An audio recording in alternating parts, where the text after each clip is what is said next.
I'm Sean Duclos. I'm an assistant professor in clinical neurosciences at the University of Calgary, and I'm a member of the Smart Neuroprosthetics team.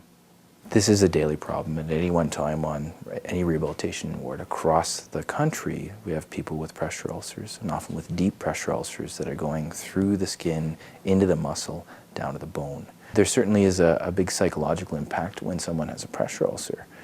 Oftentimes they smell bad. In addition to that, people are at really high risk of developing infections, and those infections really decrease the quality of life of the individual that has the pressure ulcer.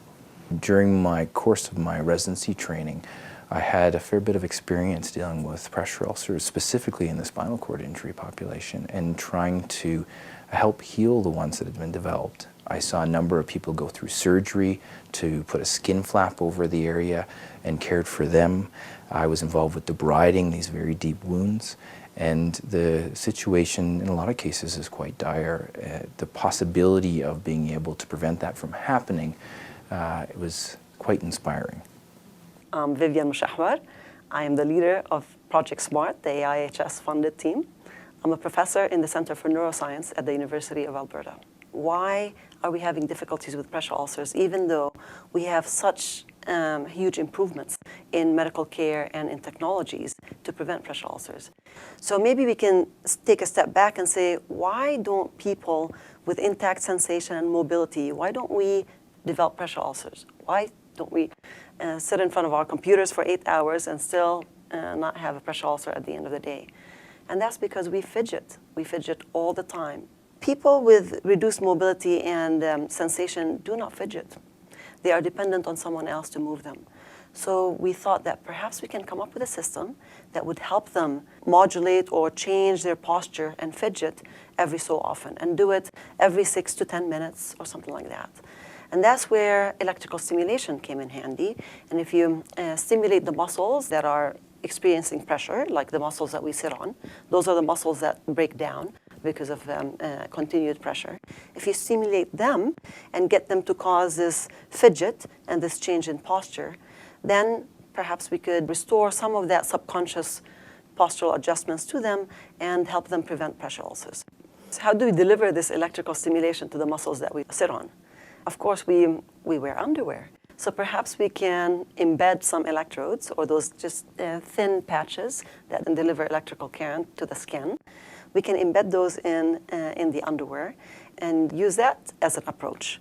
Of course, we went through multiple iterations of making this underwear hold electrodes. The idea was to make it as innocuous as possible, as part of somebody's life as possible. To put it on and off should not be complicated. It really should be as easy as putting on an underwear. I'm Daryl Kramer, and I'm a stroke patient at the Glen Rose Rehabilitation Hospital, and I've been here for the last 2.5 months. I've been part of the Smarty Pants team, and I'm the Timex torture test. I know I have 2 nieces who are OTs, and they tell me that for many people, bed sores are a real issue. I'm just hoping that someday this will be reasonably common practice instead of being innovative. You know, maybe 5 years from now, this will be what everybody does all the time. And people wonder, why didn't we do this before? I'm Dr. Meng Chan. I'm a specialist in rehabilitation medicine here at the Glen Rose Rehabilitation Hospital. But I also have a cross appointment as an academic, as a professor in the Faculty of Medicine and Dentistry, University of Alberta.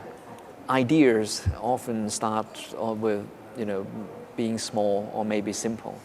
But I think persistence is kind of one of the things that I learned over the last few years, and also getting the right people together with different expertise. So I think that partnership between researchers, clinicians, but perhaps importantly is very much want the patient and the family to be part of this. I think in a multidisciplinary environment, in current day healthcare, if we can make each other partners and in a meaningful way, I think that's great, and I hope this project illustrates that.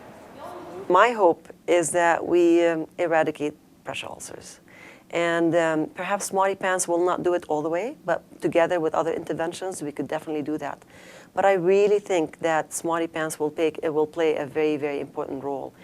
And my hope is to see it as easily available to everyone as it's been to our volunteers so far. In other words, it's accessible, it's available at clinical centers, it's easily prescribed to those who need it, and you could perhaps even pick it off the shelf if necessary. But make it easily accessible, available, reasonably priced, so that everyone can have it.